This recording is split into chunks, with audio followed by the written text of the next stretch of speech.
A young child, no more than 8, stood on the side of a quiet suburban street, visibly distraught, clutching a torn backpack as tears streamed down their face. It was the kind of scene that would stir compassion in any passerby, but on that fateful evening, one person saw it as a call to action. Colonel Gabrielle Turner, a decorated U.S. Army officer and a respected member of her community, happened to drive by on her way home from a long day. Her sharp eyes immediately caught sight of the child, and her instincts as both a soldier and a human being kicked in. Gabrielle pulled her car to the side of the road and approached the child with her signature, calm yet reassuring demeanor. "Hey there, are you okay?" she asked, kneeling to meet the child's gaze. The boy, whose name she later learned was Jamal, hesitated before mumbling that he had been separated from his older sister and was now lost. Gabrielle's heart ached as she listened to his story. She assured him that he was safe now and promised to help him find his sister. What neither Gabrielle nor Jamal could have anticipated was that this simple act of kindness would soon escalate into a tragedy that would shake the entire nation. As Gabrielle walked Jamal to her car to call for help, a police cruiser sped down the street and abruptly stopped nearby. The officer who emerged, Sergeant Matthew Kane, was no stranger to the community. Known for his intimidating demeanor and a long history of questionable actions, Kane had built a reputation that many found unsettling, and on this evening, his arrival was anything but helpful. Kane's eyes locked onto Gabrielle and the boy, and something in his expression shifted. A mix of suspicion and hostility. "Step away from the child," he barked, his hand already hovering over his holstered weapon. Gabrielle was momentarily stunned by the aggression in his voice. Raising her hand slightly to show she meant no harm, she calmly explained, "Officer, this child is lost. I'm helping him find his family." But Kane wasn't listening. His gaze darted between Gabrielle and Jamal, and his suspicion only deepened. "What's your name?" he demanded, his tone sharp. Gabrielle introduced herself and mentioned her military service, hoping it would de-escalate the situation. Yet, instead of calming down, Kane seemed to grow more agitated. "Back away from the boy now," he shouted again, his voice rising. Jamal, terrified by the confrontation, clung to Gabrielle's arm. She instinctively stepped in front of him, trying to shield the child from Kane's intensity. But what happened next was something no one could have imagined or prepared for. A single gunshot rang out, piercing the calm evening air. Everything slowed in the moments that followed. Gabrielle staggered, a look of disbelief etched on her face as she collapsed to the ground. Jamal screamed, frozen in place as neighbors began emerging from their homes, drawn by the commotion. Kane stood there, his weapon drawn, his face a mask of cold detachment. Within minutes, the street was filled with flashing lights and chaos. Ambulances rushed Gabrielle to the hospital, where she fought for her life. But the damage was done, not just to her, but to the fabric of trust in the community. News of the shooting spread like wildfire, sparking outrage across the country. How could an act of compassion end in such senseless violence? As protests erupted and the call for justice grew louder, the truth about Kane's past began to emerge. His disciplinary record, his complaints, and the pattern of racial profiling painted a chilling picture of a man who should never have been in a position of authority.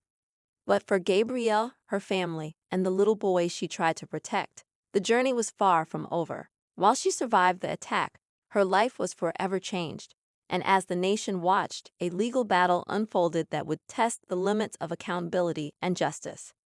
What happened that night? Why did Sergeant Kane react with such unwarranted aggression? And would the system that allowed him to act with impunity finally hold him accountable? Stay tuned for the next part of this story, where we unravel the shocking details behind the case that gripped the nation and sparked a movement for change. The days following the shooting were a blur of sirens, news cameras, and public outcry. The small suburban neighborhood where it all happened was now flooded with reporters, activists, and concerned citizens demanding answers. Gabrielle Turner's name quickly became a symbol of both tragedy and resilience. Images of her in uniform, proudly decorated with medals earned over years of service, were plastered across television screens and social media. The question on everyone's mind was painfully simple. How could a highly respected Army colonel, a woman who had dedicated her life to protecting others, become a target of violence while helping a lost child? In the hospital, Gabrielle lay unconscious, fighting for her life. Her family sat in the waiting room, their faces pale and tight with worry. Her younger sister, Mia, clutched Gabrielle's dog tags in her hand, her mind spinning with disbelief. Their mother sat silently beside her, staring blankly at the floor. They had spent years worrying about Gabrielle's safety during her deployments overseas, but never once did they imagine she would be shot down in her own hometown. Meanwhile, Jamal's family had been found and reunited with him. His older sister, Keisha, sobbed uncontrollably as she held him close, grateful he was unharmed, but haunted by what he had witnessed. Jamal, however, remained distant, his small body tense, his eyes hollow. The image of Gabrielle collapsing in front of him, the deafening sound of the gunshot, and the cold stare of Sergeant Kane replayed in his mind like a nightmare he couldn't escape. Back at the police department, Sergeant Matthew Kane sat in a sterile interview room, expressionless. His badge had been taken, and he was placed on administrative leave pending investigation. Despite the growing storm outside, he appeared unmoved. His statement to Internal Affairs was brief and calculated. He claimed he feared for the child's safety, insisting that Gabrielle had been acting suspiciously. "I made a split-second decision based on the threat I perceived," he stated coldly, showing no sign of remorse. But the cracks in Kane's story were already starting to show. Body camera footage from that night was under review, and though authorities were slow to release it, whispers about what it contained were circulating. Rumors spread that Gabrielle had been calm and cooperative, that Kane's aggressive escalation had been completely unprovoked. Protests erupted in front of the police station. Signs reading "Justice for Gabrielle" and "End Racial Profiling" filled the streets. Community leaders and activists spoke passionately about the long history of racial bias within the police department, pointing out that Sergeant Kane's name had come up in several complaints over the years, most of which had been quietly dismissed. Local news stations began digging into Kane's record. They uncovered troubling details, multiple reports of excessive force, racial profiling, and misconduct that had never led to serious consequences. One report described how Kane had wrongfully detained a black teenager for hours without cause. Another told of a traffic stop where his aggressive behavior left a young Latina woman terrified. But somehow, Kane remained in uniform, protected by a system that seemed to favor its own over accountability. Despite public pressure, the department remained tight-lipped. Police Chief Douglas Avery held a brief press conference, his tone defensive. "We ask the community to remain patient as we conduct a full and thorough investigation," he said. But his words felt empty against the weight of the growing unrest. For Gabrielle's longtime friend and fellow Army officer, Marcus Bennett, patience was running thin. Marcus had known Gabrielle since their days in basic training. He knew her character, her loyalty, her courage, and her deep sense of justice. He also knew that if the roles had been reversed, Gabrielle would be fighting tooth and nail for him. Now, it was his turn to fight for her. Marcus took to social media, sharing stories about Gabrielle that painted a full picture of who she was beyond her uniform. He described how she had mentored younger soldiers, volunteered at local schools, and dedicated countless hours to supporting military families. His posts went viral, fueling the demand for justice. Celebrities and public figures began speaking out, drawing national attention to the case. Yet even as support for Gabrielle grew, fear lingered. Would the system truly hold Kane accountable? People had seen this story before. Officers involved in shootings often walked free, shielded by legal loopholes and systemic bias. Meanwhile, inside the walls of Kane's home, a different story was unfolding. His wife, Laura Kane, sat in their dimly lit living room, watching the news with a blank stare. She knew her husband had his flaws. He was harsh, controlling, and prone to anger. But she never imagined this. Their teenage son, Ethan, avoided her gaze, retreating into his room, ashamed and confused by his father's actions. Laura scrolled through endless headlines calling Kane a racist cop and a threat to public safety. Neighbors who once waved at her in the driveway now looked away. She felt the walls closing in, But part of her wondered, had she ignored the signs for too long? She thought back to the arguments, the way Kane talked about certain people when he thought no one was listening. Maybe this wasn't a split-second mistake. Maybe it was something far deeper and darker. As days turned into weeks, the investigation dragged on, but the pressure didn't ease. Protesters remained steadfast, the community refusing to let Gabrielle's story be buried under bureaucracy. Still, no charges had been filed against Kane. The district attorney claimed they were reviewing all evidence carefully, but that explanation no longer satisfied anyone. Then came the leak. An anonymous source within the department released a portion of the body camera footage to a local news outlet. The footage was damning. It showed Gabrielle calmly explaining the situation, her hands raised, her voice steady. Kane, on the other hand, appeared agitated and impatient, ignoring her words and escalating the situation without cause. The video ended abruptly, just before the gunshot rang out, but it was enough. Public anger exploded. The footage confirmed what many had feared. Gabrielle had posed no threat. Kane had acted with reckless aggression. Calls for his arrest intensified, drowning out the department's attempts to control the narrative. The city was reaching a boiling point, and the authorities could no longer ignore the demands for justice. But Kane wasn't arrested. Not yet. Behind closed doors, powerful forces debated how to handle the fallout. The police union stood by Kane, arguing that officers must be able to make split-second decisions without fear of prosecution. The district attorney's office hesitated, wary of the political consequences of charging a police officer. And so, Gabrielle's family waited, the community waited, and Sergeant Matthew Kane, for the moment, remained a free man. But the story was far from over. More truths were waiting to be uncovered, secrets buried within the department that some would do anything to keep hidden. And as tensions grew, one chilling question hung in the air. How far would they go to protect one of their own? The fight for justice had only just begun. Gabrielle Turner's hospital room was quiet except for the steady beeping of machines. The soft hum of medical equipment filled the sterile space, where Gabrielle lay still, caught between life and death. Her mother sat beside her, gently holding her hand, whispering prayers under her breath. Mia stared at the heart monitor, willing the numbers to stay steady. Every passing second felt heavier, and every breath Gabrielle took seemed fragile. The bullet hadn't claimed her life, but it had stolen her strength, and now the family clung to hope that justice would give them something back. Outside the hospital walls, the world was anything but quiet. The leaked body cam footage had lit a fire under the community. Crowds gathered daily, their chants echoing through the streets. Justice for Gabrielle, and hold Kane accountable. News vans lined the sidewalks, reporters scrambling to capture every moment of the growing protests. But the system wasn't moving. Days passed, and Sergeant Matthew Kane remained free, shielded by bureaucracy and legal technicalities.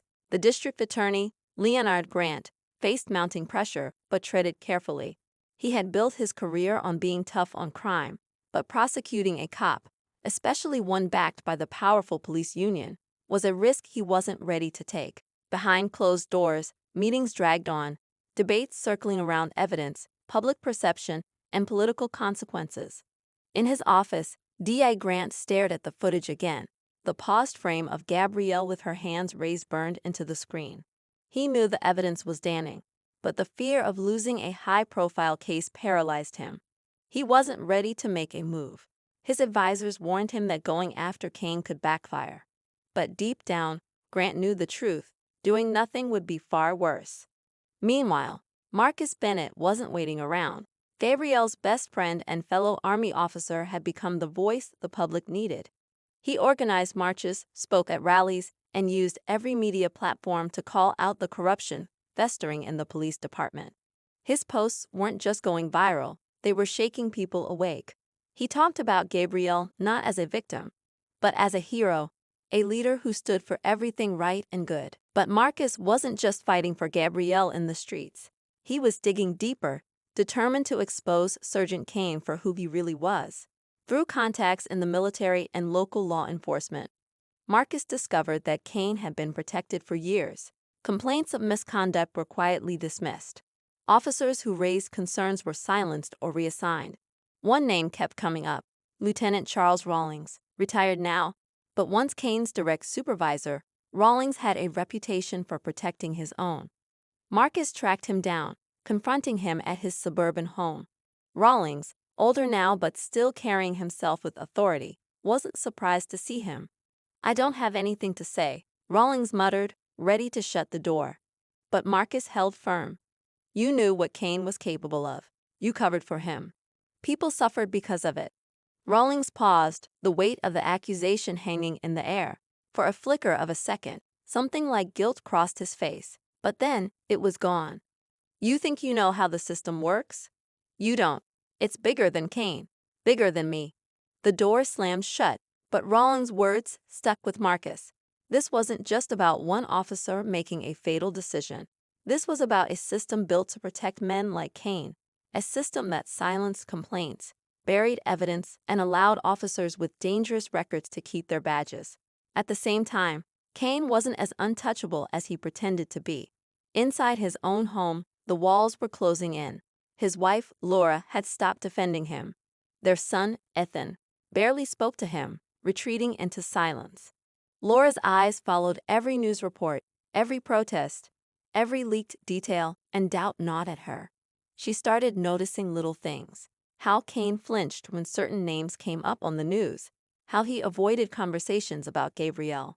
One evening, Laura quietly unlocked Kane's office. It was a small room, cluttered with papers, files, and old case notes. She didn't know exactly what she was looking for, but something inside her told her to dig.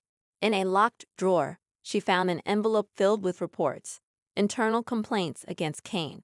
Reports that should have been investigated but were stamped closed with no action taken. Attached were personal notes in Kane's handwriting, names of people he considered troublemakers. Laura's hands trembled as she read them. This wasn't just about Gabrielle. This was a pattern, a trail of intimidation, threats, and unchecked power. And now, it had led to an innocent woman nearly dying. Fear clawed at her chest. Should she go to the police? Could she even trust them? Would they protect her, or would they protect Kane? As Laura wrestled with her conscience, Marcus pushed forward. Through contacts, he learned that Kane's partner, Officer Daniel Price, had been on duty that night but wasn't at the scene. Price had a reputation for keeping his head down, following orders without question, but Marcus knew that silence was complicity. He found Price off duty at a bar, nursing a drink alone. "You knew what Kane was like," Marcus said, sliding into the booth across from him. "You were his partner. You saw everything." Price didn't look up. He stared into his glass. "You don't know what you're getting into." "Then tell me. Help me understand." Price's jaw tightened. He glanced around the bar nervously. "It's not just Kane. Guys like him, they are protected. You report them, and you become the problem. They ruin careers, families. So you stayed quiet." Price's silence was the only answer Marcus needed. But then, Price spoke, his voice barely above a whisper. "There's a file. Internal Affairs started an investigation on Kane years ago. It disappeared. If you want proof, that's where you need to look." Marcus's mind raced.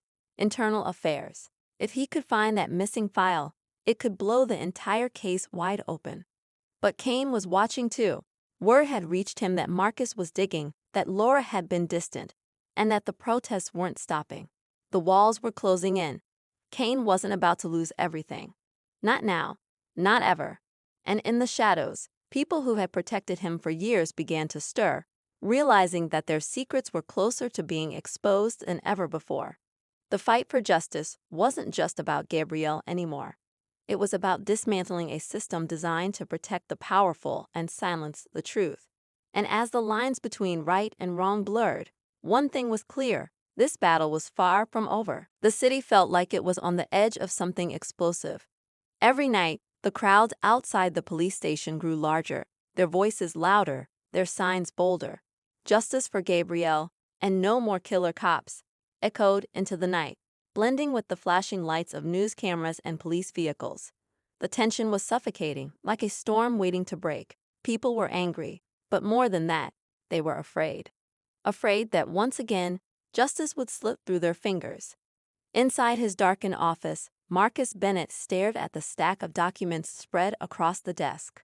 Officer Daniel Price had been right. The missing internal affairs file on Sergeant Matthew Kane existed. It had been buried deep, nearly erased from official records, but Marcus had found pieces of it. A few leaked reports, anonymous tips, and Kane's pattern of misconduct stitched together a chilling story. The file detailed multiple complaints of excessive force, racially charged incidents, and disturbing reports from officers who feared retaliation if they spoke up. But every investigation had ended the same way: shut down, covered up. And at the center of it all was Lieutenant Charles Rawlings. Marcus knew this was bigger than Kane alone.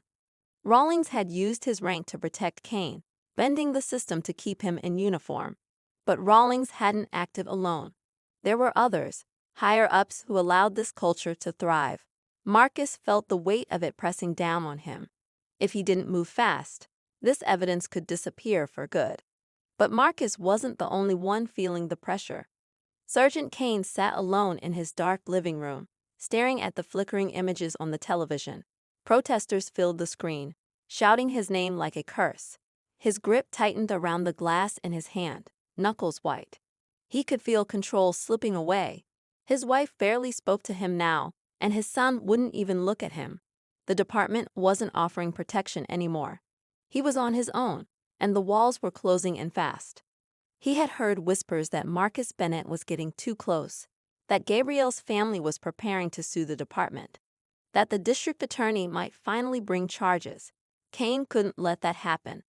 Laura Kane sat quietly upstairs, clutching the files she had secretly copied from Kane's office. Her heart pounded in her chest as she reread the complaints against her husband.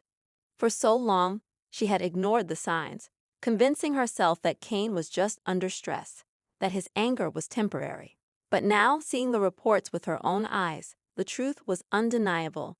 She knew she had to do something, but fear froze her in place. If she went to the police, would they protect her? Or would they protect him? If Kane found out she had the files, what would he do? Marcus wasn't waiting.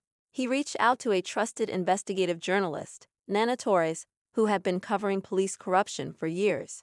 Meeting in a quiet corner of a coffee shop, Marcus slid the files across the table. "This is the evidence. Complaints, cover-ups, all of it," he said, voice low but steady. Nina's eyes scanned the papers, her face hardening. If this is real, it's bigger than just Kane. This could take down half the department. That's exactly why they'll do anything to bury it. Nina nodded. "We have to be smart. If we release this too soon, they'll discredit it. But if we wait too long, it could disappear." Marcus leaned in. "Then we don't wait. We make it public, and we make it undeniable." But Kane wasn't sitting still. That night, a black SUV sat idling down the block from Marcus's apartment. Inside, two men watched his building, speaking quietly into radios. They weren't in uniform, but Marcus would have recognized the look. They weren't there to talk. At the same time, Gabrielle's sister Mia received a chilling phone call. The voice on the other end was calm, almost casual. "You need to tell your brother to back off, or this won't end well for any of you." The line went dead. Fear gripped Mia, but when she told Marcus, his resolve only hardened. "They're scared," Marcus said, his jaw tight. "That means we're close." Meanwhile, District Attorney Leonard Grant was under siege from every side. The protests outside his office grew louder, the pressure from the police union heavier. His staff urged caution, but his conscience was breaking under the weight of inaction. The leaked footage, the public outcry, the files Marcus had sent anonymously, it was all pointing to one truth. Grant called for an emergency grand jury hearing, but word of it leaked and Kane found out. In the shadows, Lieutenant Rawlings made a call. "Handle it," he said coldly. "No names, no details, just a command." The threat was now real. Marcus received a tip to meet a source who claimed to have the full internal affairs file. It was late, and the city felt restless as he drove to the abandoned warehouse on the edge of town. His phone buzzed with texts from Mia, warning him to be careful. But Marcus couldn't turn back now. When he arrived, the place was dark, too quiet. He stepped out, scanning the area, every instinct on high alert. "Marcus Bennett?" A voice called from the shadows. Marcus turned slowly. Before he could answer, headlights flared to life behind him. The roar of an engine. Tires screeched. A black SUV lunged forward, straight at him. Marcus dove out of the way as the vehicle sped past, circling back. He scrambled behind a rusted metal beam, heart pounding. The SUV circled again, windows blacked out. This wasn't a warning. This was an attempt to silence him. Breath ragged, Marcus pulled out his phone, recording the vehicle as it circled. But before he could call for help, the SUV screeched away, disappearing into the night. Marcus knew now they were willing to kill to keep the truth buried. Back at the hospital, Gabrielle's eyes fluttered. Machines beeped rapidly. Her mother jolted up, calling for a nurse. Gabrielle was waking up, unaware that the world outside was burning for her justice. But time was running out. The grand jury hearing was set, but Kane wasn't waiting to see what would happen. He was planning something dangerous. The city was a powder keg, and it was only a matter of time before it all exploded. The fight for justice was no longer about evidence. It was about survival. Marcus barely slept that night. The image of the black SUV haunted him, its shadow lurking in every corner of his mind. He knew now that this wasn't just about justice, it was about survival. Whoever was pulling the strings was willing to cross any line to keep the truth buried. But what Marcus didn't know was that the danger was much closer than he thought. Across town, Laura Kane sat in her car, gripping the steering wheel so tightly her knuckles turned white. She had made her decision. The files she found in her husband's office were now in a sealed envelope on the passenger seat. She was done being silent. She had arranged to meet Nina Torres, the journalist Marcus trusted, to hand over the evidence. But as she sat parked outside the quiet cafe where they agreed to meet, a strange feeling crept over her. Something wasn't right. Her phone buzzed. "Unknown number. Asterisk asterisk, we know what you're carrying. Turn back now, or you'll regret it. Asterisk asterisk." Laura's breath caught in her throat. She looked around, scanning the street. A dark sedan was parked just a few cars down, engine running. Panic flooded her chest. They were watching her. Without thinking, Laura started the car and pulled away, heart pounding. She wasn't going home. Not now. She needed to find somewhere safe, somewhere they wouldn't expect. And then it hit her. Gabrielle's hospital. It was the last place anyone would think to look for her.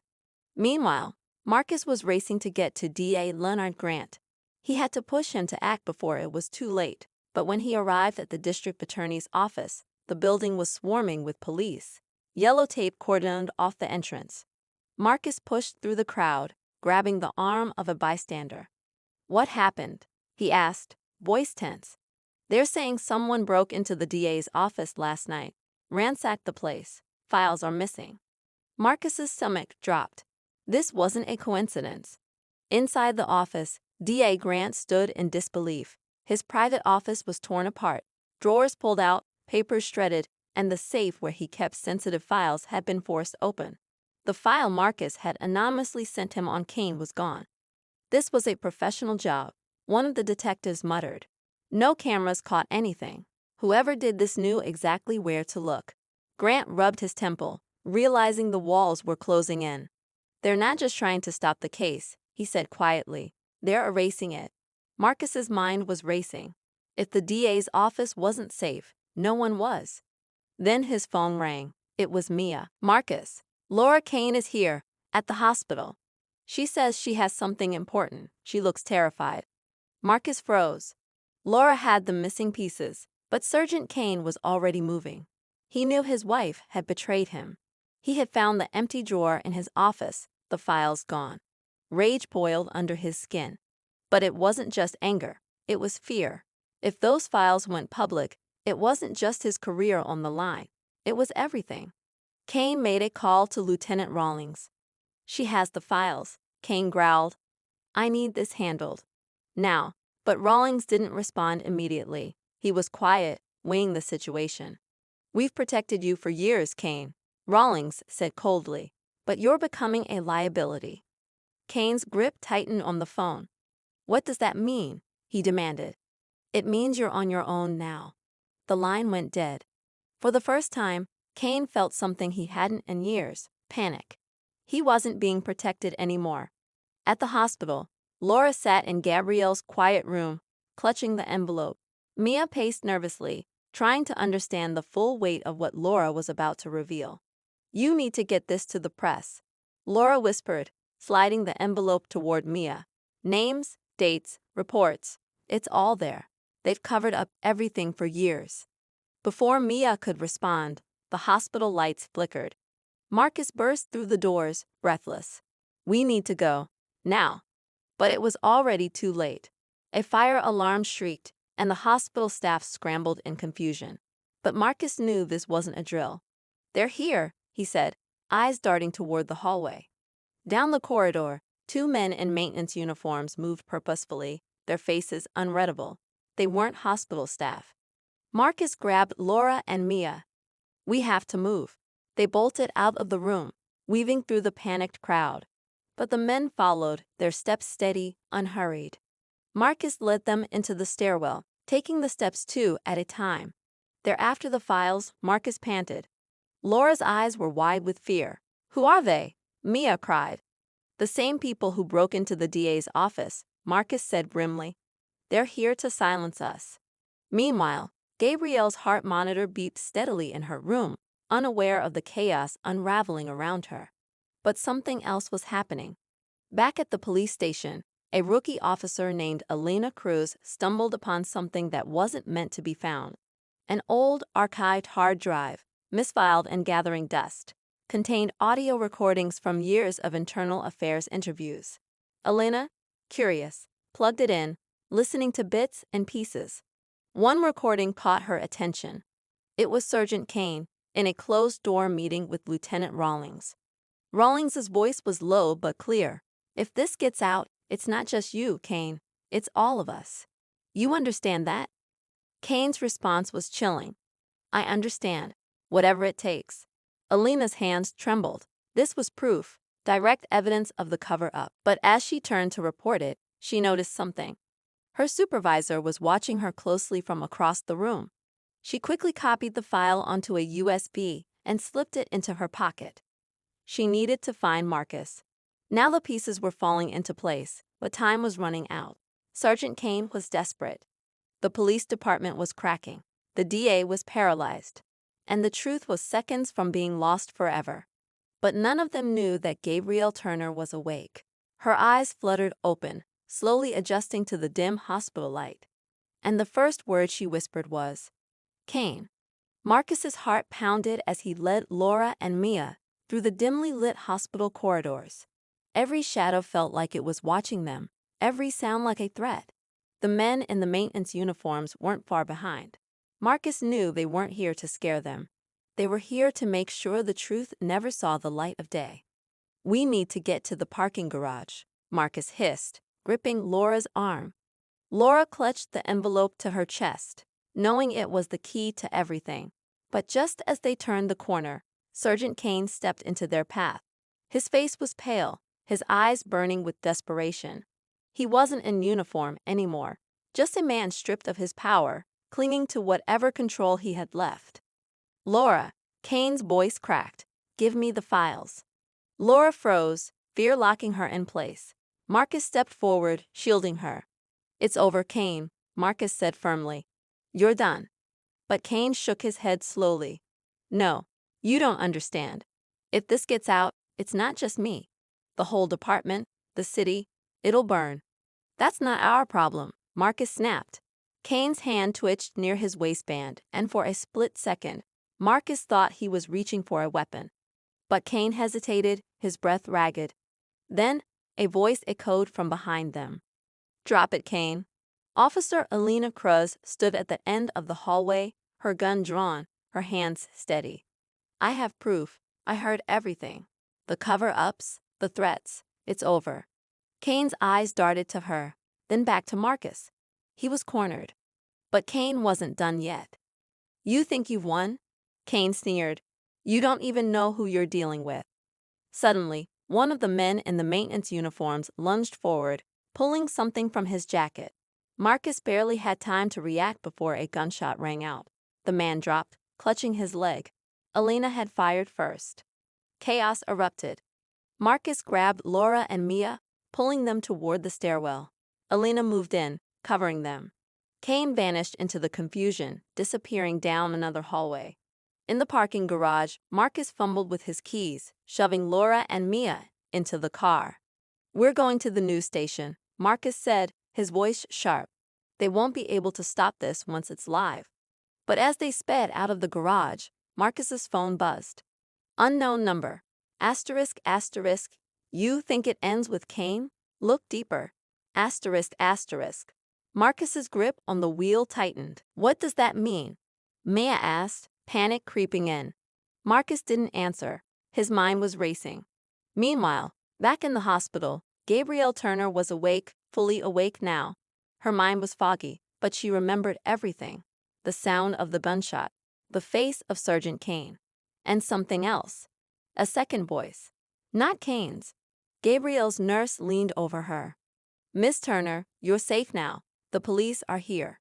But Gabrielle's eyes widened as she focused on the nurse's face. It wasn't a nurse. It was one of Cain's men, wearing a stolen uniform. Gabrielle's lips moved, barely audible. "He's here." But the man was already pulling something from his pocket. Before he could act, a security guard burst into the room.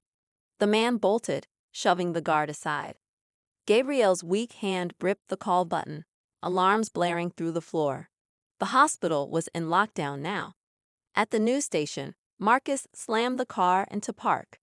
Nina Torres was waiting at the entrance, eyes wide as she spotted them. "Do you have it?" she asked urgently. Marcus handed her the envelope. "All of it. Names, dates, audio, and there's more." Nina's eyes narrowed. "What do you mean more?" Marcus hesitated. Cain wasn't working alone. There's someone bigger behind this. Nina didn't waste a second. She turned and ran inside, waving to her crew. Within minutes, the evidence was on live television. Reports of corruption. Audio of Cain and Rawlings. Cover-ups, threats, all of it exposed. The city erupted. But then the twist came. As news stations aired the scandal, another breaking report interrupted the broadcast. Lieutenant Charles Rawlings had been found dead in his home, an apparent suicide. But Marcus knew better. "This wasn't suicide," Marcus whispered. Laura's face drained of color. "If Rawlings is dead, then who's cleaning this up?" Marcus's phone buzzed again. Unknown number. Asterisk asterisk. One falls, another rises. This is bigger than Cain, bigger than Rawlings. And it's not over. Asterisk asterisk. Marcus stared at the message. A cold realization settled over him. Sergeant Cain was just a pawn. Rawlings was just another piece. The real enemy was still out there, pulling the strings. And they had just declared war.